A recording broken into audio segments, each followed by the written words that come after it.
안녕하십니까, 정명락 목사입니다. 시즌이 다가왔습니다. 종교인 소득 연말 정산 기한이 3월 10일까지로 되어 있습니다.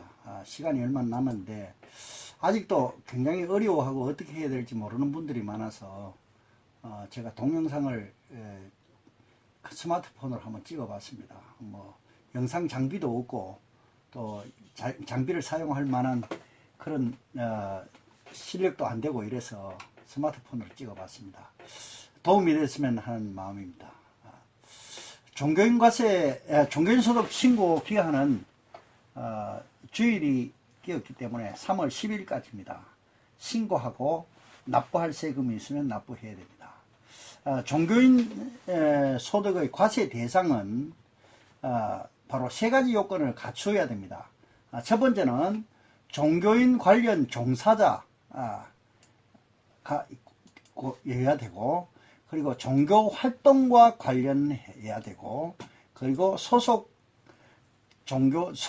종교단체로부터 받은 소득이어야 됩니다. 교회인 경우에는 목사, 강도사, 전도사가 해당됩니다. 예배의 보조자로 되어 있는 반주자, 지휘자, 영상 담당자, 그리고 뭐 현악팀, 이런 분들은 사실 이 종교인 소득은 아닙니다.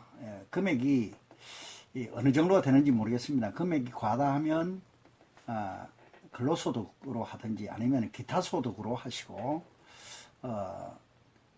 크지 않으면 학생 경우에 연구비, 그리고 일반인인 경우에는 뭐 교통비, 이런 식으로 교회에서 처리해도 될 것 같습니다. 그 다음에 생활비, 사례비, 상여금, 경여금, 이런 내용입니다. 그리고 원로목사, 은퇴목사의 응급비, 원로목사, 은퇴목사의 퇴직 후 사례비를 우리 보통 교회에서는 응급비라고 하는데요. 이 세법에서는 시무의 연장으로 보아서 종교인으로 본다, 이렇게 되어 있습니다. 그 다음에 다른 종교단체로부터 종교활동비와 활동과 관련하여 받은 소득, 봉해 사례비, 그리고 특강료, 이런 부분을 이야기합니다. 1,500만 원 미만은 분리과세가 가능하다, 이렇게 되어 있습니다. 요걸 기타 소득, 종교인 소득으로 하지 말고 기타 소득으로 처리해야 된다는 국세청의 유권 해석이 있습니다. 그래서 기타 소득을 하는데, 이걸 나는 과세 소득이 적은데 이걸 3.3% 원전징수를 당했는데 이걸 찾아내는 방법은 없느냐? 그러면 5월 달에 가서 종합소득세 때 종교인 소득으로 기타 소득, 그리고 다른 종교단체로부터 받은 강사료, 특강료, 그 다음에 이 사례비, 이런 걸로 해서 기타 소득, 이렇게 해서 합산해서 종합소득세를 신고하면 됩니다. 관계분명히 여기 밑에 있고요. 그 다음에 월 10만원을 초과하는 현금으로 받은 식사비입니다. 10만원을 초과하는 식사비를 교회에서 지정한 식당에서 식사를 하고 식사비를 교회에서 대신 결제했을 경우에는 이 식사비는 10만원을 초과해도 사례비에 해당되지 않습니다. 그 다음에 월 20만원을 초과하는 교통비, 이 부분에 대해서 논란이 많습니다. 요 부분은 밑에 실비 변상적 급여에 대해서 가서 제가 설명을 더 구체적으로 드리겠습니다. 6세 이하의 자녀 보육수당으로 10만원을 초과하는 금액은 사례비로 본다, 이렇게 되어 있습니다. 그 다음에 2번입니다. 여비, 활동을 위한 여비로서 실비 변상 정도의 금액, 예를 들어서 명시를 해놨습니다. 종교인 종사자가 본인의 소유 차량을 직접 운전하고 소속 종교단체의 관련자의 활동에 이용하고 소요된 실제 예비를 대신해서 종교단체로부터 받는 20만원 미만의 금액을 포함한다. 20만원은 현금으로 받았을 경우에는 이건 20만원 이내는 비과세, 20만원 초과하면 과세, 이렇게 본다고 세법은 규정되어 있습니다. 그러나 요 밑에 부분 3번 이 종교 관련 종사자가 종교단체의 규약 또는 소속 종교단체의 의결 승인에 의해서 결정된 지급 규정에 따라 종교활동에 사용할 목적으로 지급받은 금액 및 물품은 해당되지 않은 실비 변상적 급여로 본다, 이렇게 했기 때문에 피치 못하게 활동비를 20만원 이상이 소요된다고 봤을 때는 이건 예산에 포함시켜서 실비로 정산하면 되겠습니다. 그리고 어떤 때는 현금으로 지급할 경우에 이런 경우가 있습니다. 어떤 달에는 그러면 실비로 했는데 어떤 달에는 20만원 미만으로 들었기 때문에 20만원 미만으로 현금으로 줬고, 그리고 어떤 달에는 보험료도 있고 차량이 수리비도 나오고 이렇게 해서 30만원 40만원을 지급했다면, 현금으로 지급했다면 이 규정에 의해서 20만원 초과한 금액을 매월 기준으로 해서 초과하는 금액, 미달되는 달에는 상관이 미달은 없는 걸로 하고, 그리고 초과하는 금액은 종교활동비로 사례비로 보면 되겠습니다. 자, 그 다음에 과세냐 비과세냐 이 부분 읽어보면 되겠습니다. 그 다음에 과세 비과세 기준표를 만들어 놨는데 이 부분은 노회석상에서 제가 종교인과세준비위원회 보고할 때 보고한 내용과 달라진 부분이 전혀 없습니다. 경력금, 소속 종교단체 이외의 종교단체로부터 받은 경력금, 이 사각으로 되는 이 부분이 뭐냐 하면은 지급 명세서를 경력금을 받을 때 발급받았을 경우에는 과세에 해당되고, 요것도 과세는 종교인 소득이 되는 것이 아니라 기타 소득이 되는 것입니다. 발급하지 않았을 때는 없는 것으로 처리해도 됩니다.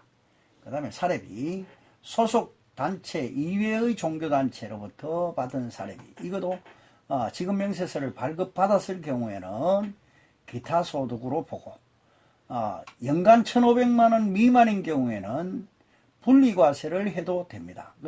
그것으로 종결 지워도 된다는 겁니다. 그리고 이 부분이 금액이 나는 세금 낼 것도 없는데 여기에 원천징수 3.3%를 했으니까 이걸 찾고 싶다 할 때는 기타 소득으로 보아서 5월달에 종합소득세 신고할 때 종교인 소득으로 기타 소득과 또 기타 소득의 강사료로 인한 소득, 이렇게 해서 합산해서 종합소득세를 신고하고 초과된 금액은 환급받을 수도 있습니다. 사택관리비입니다. 교회 명의 또는 임대를 했을 경우에는 비과세, 그리고 사택관리비 목회자 명의로 되어 있는 사택을 사용하는 목회자들이 있습니다. 이 부분은 공동의회 때 예산을 할 때 결의를 해 놓으면 됩니다. 그래서 이 부분도 비과세.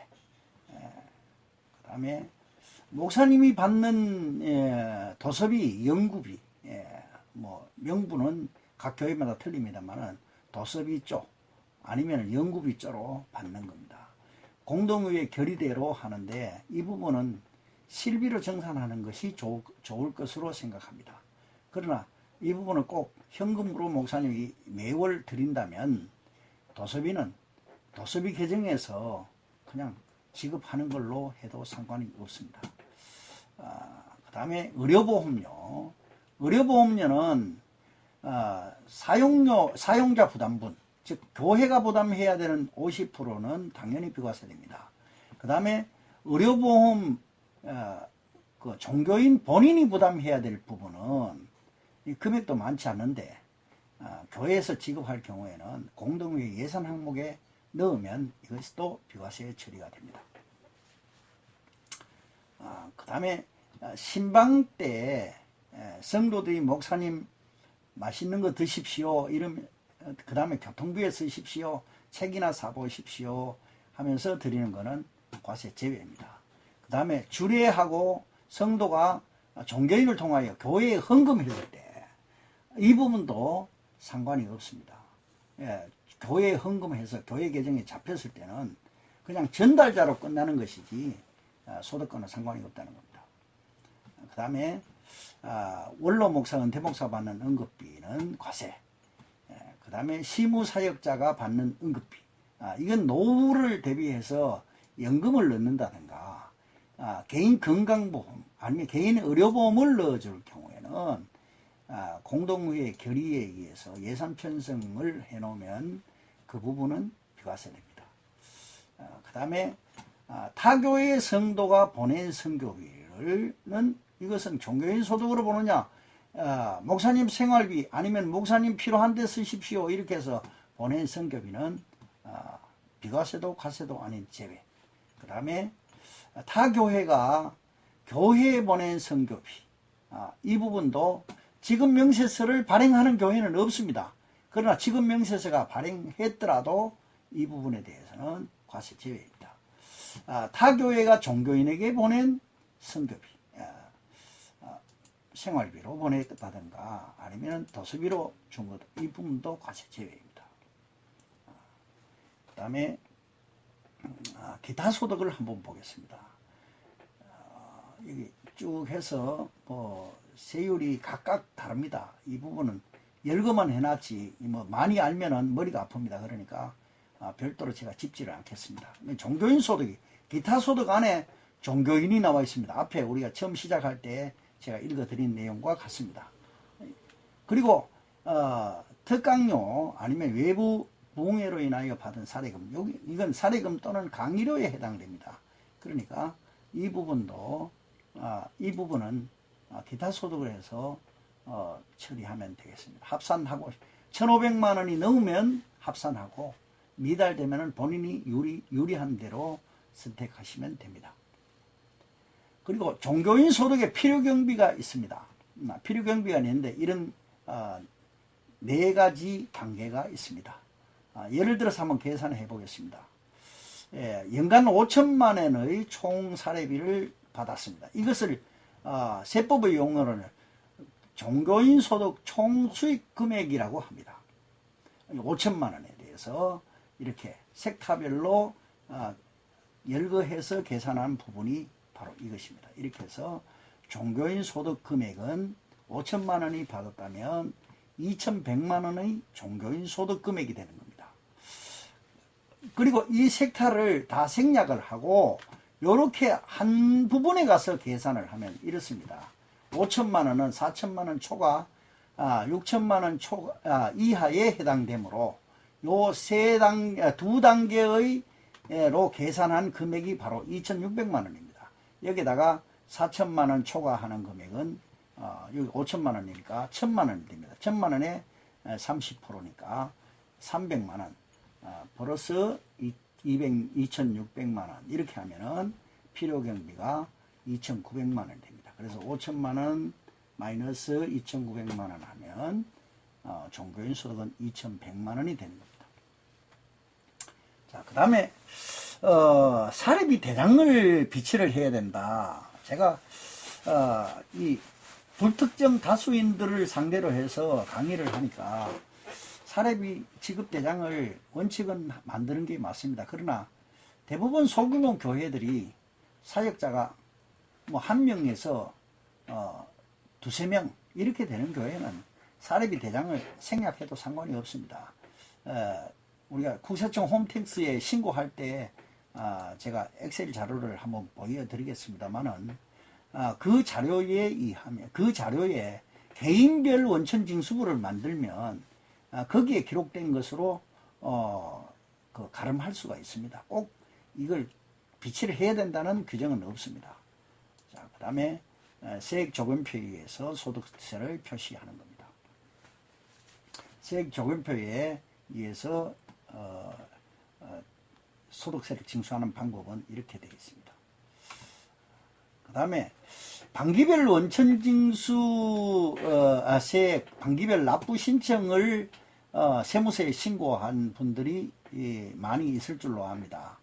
이거 신고함으로 종교인 소득이 끝나는 것이 아니라 이거는 원천 징수한 매월 사례비를 지급할 때에 징수해 놓은 소득세를 6개월마다 매달 하니까 큰 금액도 아니고 인원이 많은 것도 아닌데 매달 하니까 번거로우니까 편의를 제공하기 위해서 특례 규정을 줘서 6개월마다 하십시오. 이렇게 특례 규정을 둔 겁니다. 이래서 승인을 받은 자에 한해서 이렇게 신고하도록 되어 있습니다. 꼭 이 원천징수세 반기별 납부 신청을 하고 세금을 납부한 교회들은 반드시 연말정산을 해야 됩니다. 그리고 연말정산뿐만 아니라 매 반기별 신청을 할 때도 원천징수 이행 상황표를 신고하고 연말정산했을 때도 원천징수 이행 상황표를 작성을 해서 신고해야 됩니다. 아니 나는 이거 생소한데 이거 어떻게 작성하면 되지? 아닙니다. 국세청 홈택스에서 관련 자료만 입력하면 자동으로 작성해서 통보하고 출력해서 보관할 수 있도록 되어 있습니다. 그러니까 홈택스를 이용하는 법을 익히시면 내가 전문적인 세무 지식이 없어도 쉽게 신고하고 납부할 수 있습니다. 홈택스를 이용하는 법은 아직 한 번도 안 해봤으니까 어렵고 난감해 보여도 제가 하는 강의 한번 들어보시면은 쉽게 누구나 할 수 있습니다. 그러나 듣지 않으면 할 수가 없습니다. 꼭 요 강의 다음에 들으시고 잘 활용해서 쉽게 종교인소득 신고하시고 연말정산 마치시기를 바랍니다. 그 다음에 준비사항이 있습니다.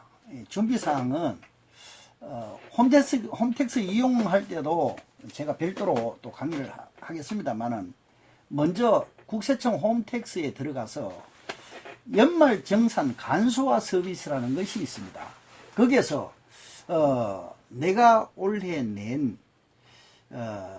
이 연말정산할 때 공개받을 수 있는 항목이 무엇이 있는지를 한번 확인해 볼 필요가 있습니다.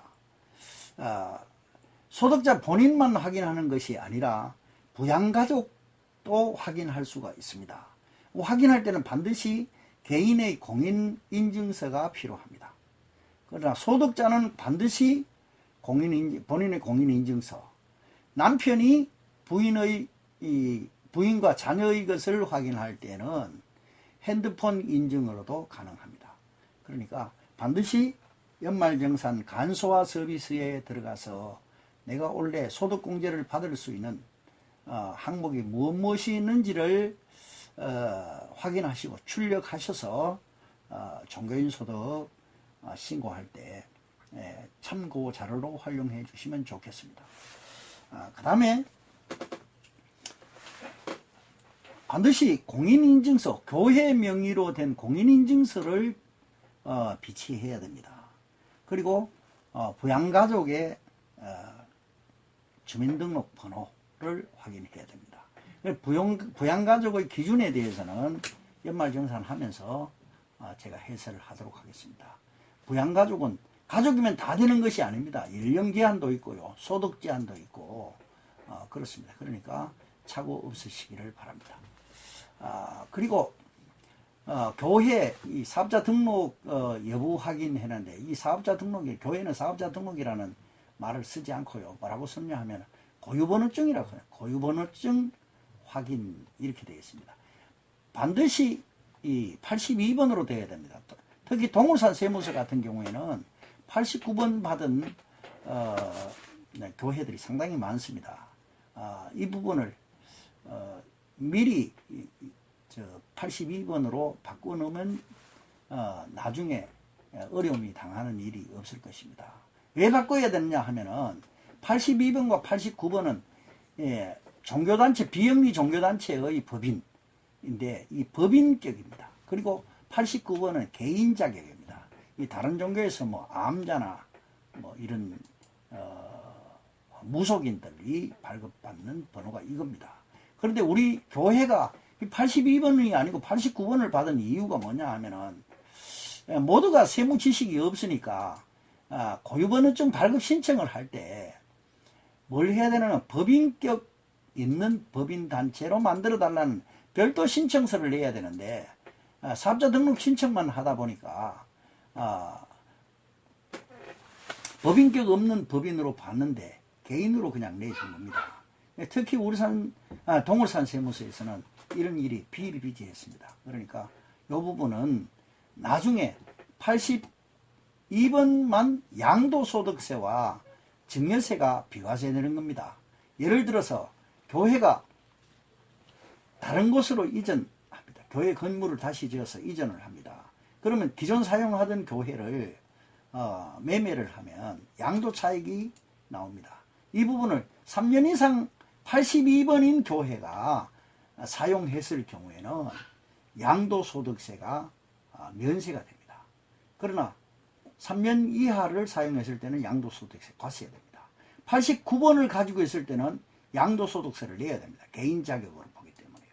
그 다음에 증여세는 뭐냐 하면은 성도들이 교회에 부동산을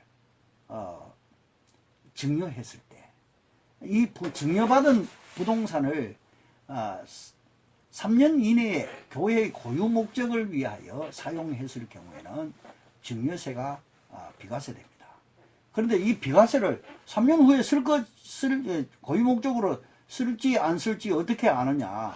등기할 때 증여세, 과세, 유예 신청서를 내면 비과세 처리되고 3년 후에 고유 목적대로 사용하지 않으면 그때 가서 증여세를 내면 됩니다.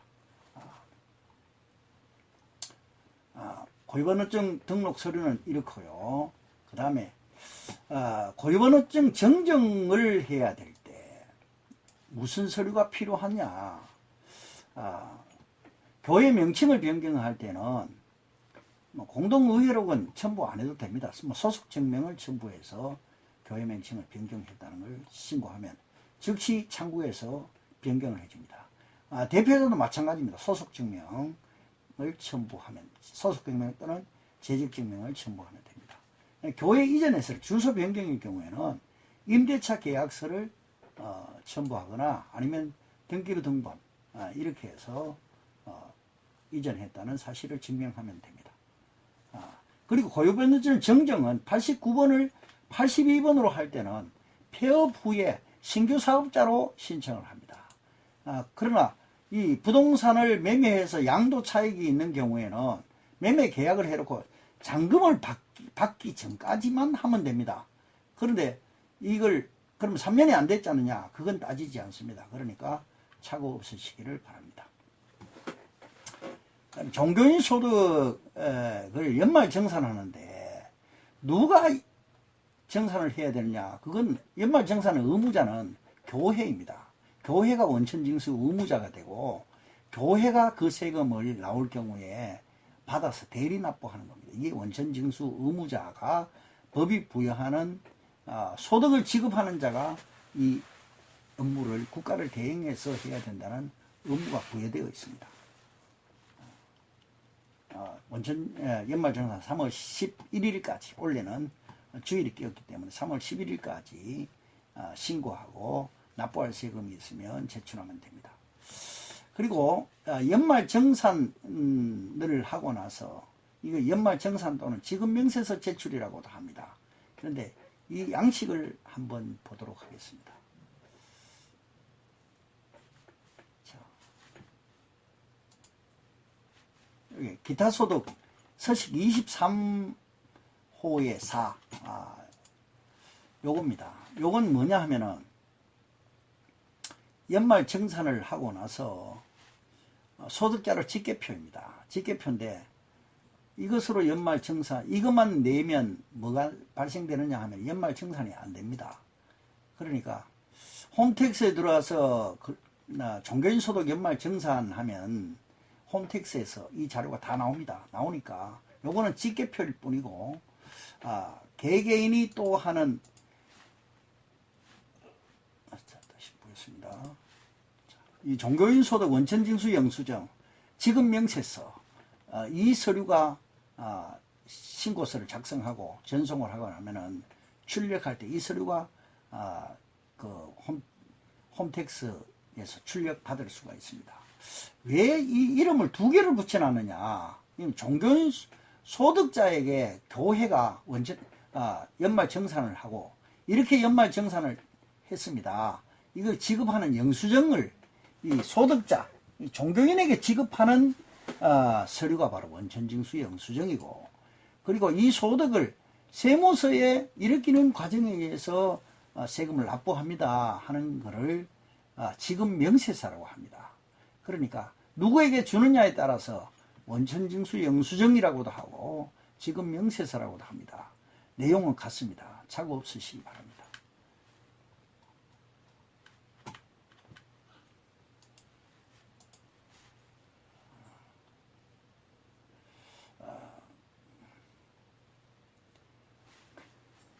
그 다음에 요 거주자의 기타 소득 지급 명세서, 요 부분은 연말 정산과는 상관이 없습니다. 상관이 없으나 우리가 꼭 참고해야 될 필요가 있습니다.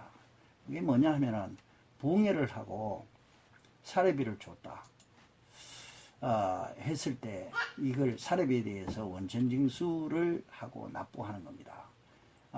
그리고 사업자 등록이 없는 사람들에게 고액의 용역비를 지급했을 경우에 이 원천징수 영수증을 발행을 하면 됩니다. 되는데 이것도 기타 소득 원천징수 이렇게 해서 80%의 필요경비를 인정을 합니다. 예를 들면 부흥회를 하고 강사에게 300만 원의 사례비를 지급했다면 80% 필요경비가 되니까 필요경비 80% 하면 240만 원이 필요경비고 60만 원이 과세 대상이 됩니다. 이 과세 대상이 60만 원 곱하기 기타 소득 강사료 이렇게 보면은 3.3%의 소득세를 원천징수하도록 되어 있습니다. 그러면은 60만 원에 대한 3.3%는 19,800원을 징수해서 다음 달 10일까지 납부하면 되겠습니다. 참고하시고 착오 없으시기 바랍니다. 그 다음에 기부금입니다. 우리가 목사님들이 헌금을 사례비 받은 만큼만 했느냐? 그렇지 않습니다.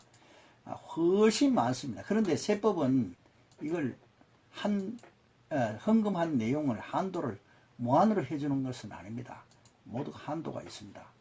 예를 들어서 총소득이 3,600만 원인 경우에 경우인 목회자가 600만 원을 연간 헌금했을 때 한번 계산을 해보겠습니다. 3,600만 원 곱하기 2,000만 원까지는 80%, 1,600만 원까지는 1,600만 원은 50%를 합니다. 그러면 이걸 2,400만 원을 2,400만 원이 필요경비이고 1,200만 원이 종교인 소득이 되는 겁니다. 이 종교인 소득의 10%를 기부금 공제, 세액 공제의 기준 금액으로 보는 겁니다. 그래서 이 금액이 매 15%를 세액 공제를 해주기 때문에 실제로 3,600만 원인 소득자가 600만 원을 헌금했을 때 18만 원의 세액 공제를 받습니다. 그러면 3,600만 원의 소득자가 120만 원을 헌금해도 공제받는 금액은 동일하다는 겁니다. 자, 그 다음에 또 한번 예를 들어보겠습니다. 미자립 교회 목회자가 한 달에 100만 원씩 사례비를 받았다. 이러면 100만 원 곱하기 80%를 하면은 80만 원이 됩니다. 100만 원씩 받아서 1년에 1,200만 원인데 1,200만 원의 80%는 960만 원이 됩니다. 그러면 240만 원이 소득금액으로 종교인 소득금액이 됩니다. 그리고 목사님과 사모님의 기초공제 300만 원을 하면은 240만 원을 초과합니다. 그래 되면은 종교인 소득은 240만 원이지만 실제로 산출 세액이 없습니다. 그러면 이분이 기부금 세액 공제는 영원히 되는 겁니다. 헌금을 얼마 했든 간에 상관없이 이분은 기부금 세액 공제를 받을 수가 없는 겁니다. 이 부분은 홈택스 신고할 때 더 자세히 표를 가지고 설명해 드리도록 하겠습니다. 이상입니다.